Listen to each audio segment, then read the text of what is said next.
Hello, good morning and welcome back. Today we're finally back out again hunting for shipwreck treasure.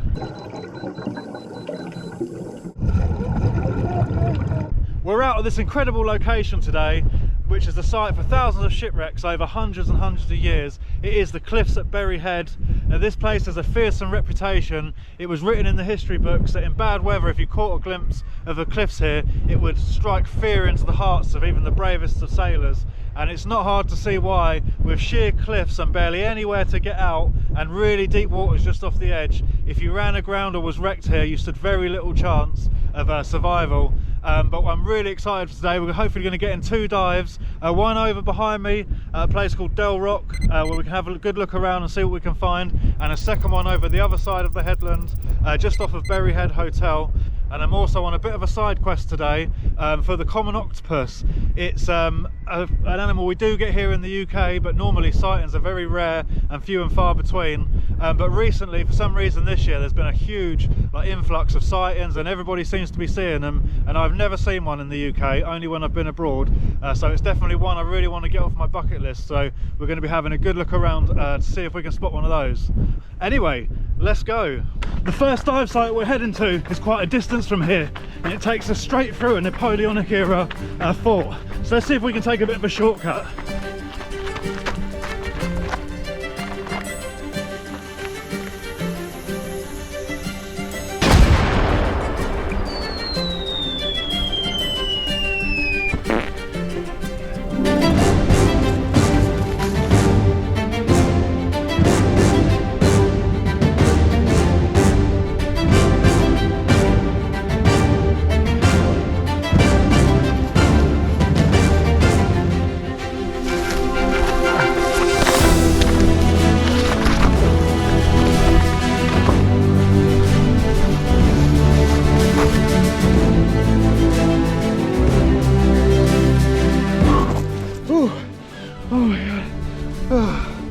I am so glad I didn't have to carry all my diving stuff down there. Anyway, maximum effort.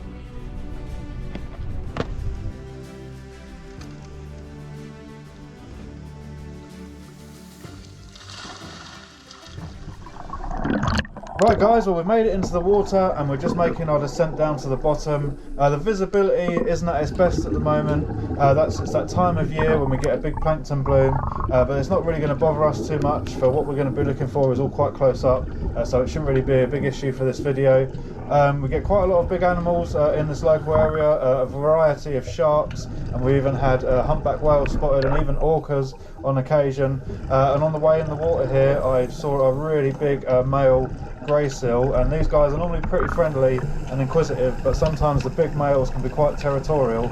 So sometimes, I don't know if it's better or worse if the visibility isn't great, because you can't really see what large creatures could be lurking around you. We're not going to mess around, we're going to get the metal detector straight out and start having a good look around. And it doesn't surprise me why they train astronauts with scuba gear underwater, because in a lot of ways, a lot of things are very similar. When you're working above the water, like when I do metal detecting in the rock pools, you can just put your tools down anywhere, crack on. But if you do that here, everything's literally got to be clipped to you and unclipped and then strapped around your wrist, because if you start putting things down, they're just going to drift away or float off. And it definitely does make things a lot more tricky and a lot more slower.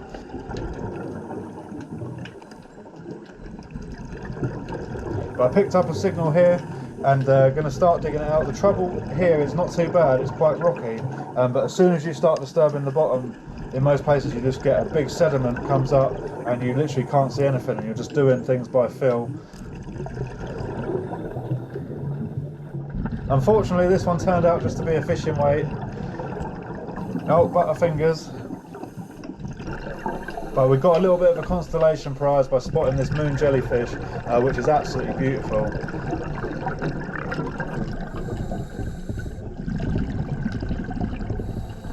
What I'm doing here is just working my way through the gullies with the metal detector, and also keeping an eye out for octopus. You can often tell where an octopus is because these guys eat like crabs and lobsters and shellfish, and so often you'll see a lot of discarded shells like right here, and it's a good sign that and there's a crab shell there. There could be an octopus living close by. Unfortunately, when we look in the hole, it's not home. It's maybe out hunting or just not around the area at the moment. I'm not going to waste any more time with this dive, guys, because we didn't find anything else. We're going to get straight onto the next one in the second location.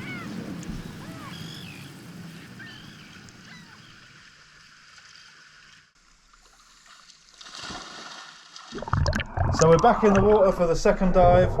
What was a few seconds for you guys, unfortunately, was about a week and a half for me, as it was the kids' school holidays, and it's pretty tricky for me to get out when they're off school. On the first dive, I didn't really have a plan. I was just kind of swimming around aimlessly. So on this second dive, I decided to take a compass bearing and follow the coast along, hoping to improve my chances of finding something and spotting something decent. So we dropped straight down into these gullies with little underwater caves. This is a perfect area for octopus to live. You can even see there's a lobster carapace there and a lobster claw and some crab claws scattered around. So this is definitely looks like it would be a home for an octopus, especially with all these shells stacked up. It's the thing they kind of do to build walls and kind of build themselves into it. But unfortunately, there was none home again at this spot. So a little bit disappointing, but we've still got plenty of time on this dive to find some octopus. We're going to get straight on and get the metal detector out and not waste any time having a look around while we're down here.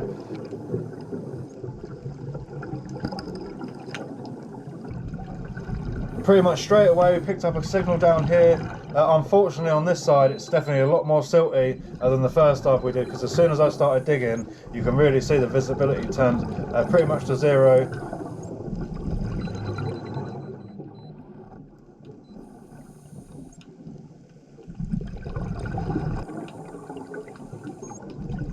There it is, we've hooked it out. Unfortunately, another fishing weight to add to the collection. Yeah, not happy about that one. And a little bit further along, had another signal, and yeah, shock horror, another fishing weight. So yeah, definitely a bit of a trend going now with these. Whilst having a look at this really large scallop, I decided it's probably better to head out into deeper water to get away from the fishing weights and some of the modern junk, and hopefully improve our chances of spotting some octopus. So just before we make our way out into the deeper water, just a quick check of how much air I've got left. I've gone through about half of what I've got, so plenty of time to keep looking. Turned out to really pay off going into the deeper water, because pretty much straight away I swam over this hole and spotted these tentacles, and there we have it, our first octopus. And I was absolutely buzzing about this. It was so cool to see, and it was really inquisitive. It just comes straight up with its eyes having a look out. I was really enjoying the moment and just soaking in watching this majestic creature. Then when I caught out the corner of my eye, what in the alien face hugger is this thing? I'm guessing it is just some kind of a crab, but as a guy who's not particularly keen on spiders, this thing was freaky as shit. Still buzzing from seeing that octopus. A little bit further along I spotted this old crab pot that had clearly been there a very long time. I think we're going to have to get the torch out to have a look inside.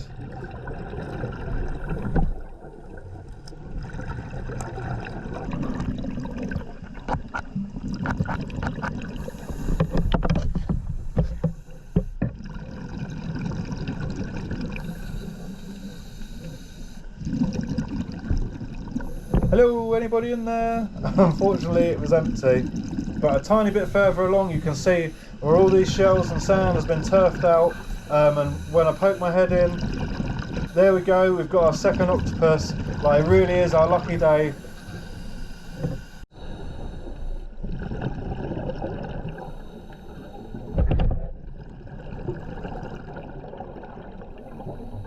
And literally just a few meters further on we've spotted our third octopus. And can you see it yet? These guys really are the masters of camouflage. I would have easily just swum straight over the top of it, but I just happened to notice its eyes in my torchlight.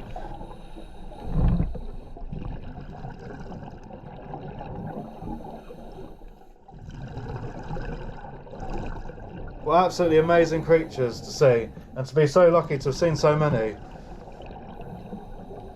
In between spotting these octopus, I'd been desperately searching with the metal detector to no joy, unfortunately, and so I come across these gullies and started having a look, and all of a sudden I got a hit, and on checking my air I was literally down to nothing.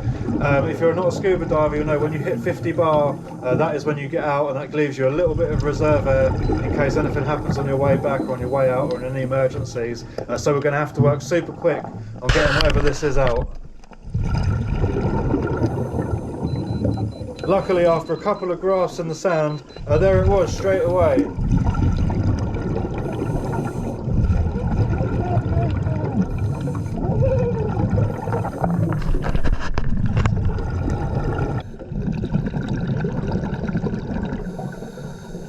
Right guys, we're back in my workshop. I've got the item that we found on the bench behind me. I had such a good time visiting these places. It felt like a proper quest, going to these two locations and having a good look around and see what we could find. And to spot the octopus as well really was like an incredible achievement for me. It's something I've wanted to see for a long time. And in the end, I think I saw like 4 or 5 of them. So it really goes to show that there is like a huge boom in them at the moment. Because normally you can like dive for 15 years and not see any. So it just goes to show that this is like an incredible achievement.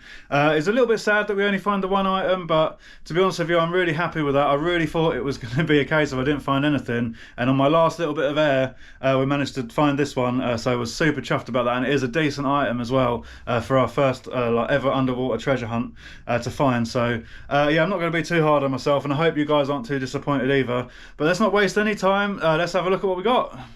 Right guys, well here it is in all of its glory. This is a 4.55 caliber round from a Webley Mark V revolver.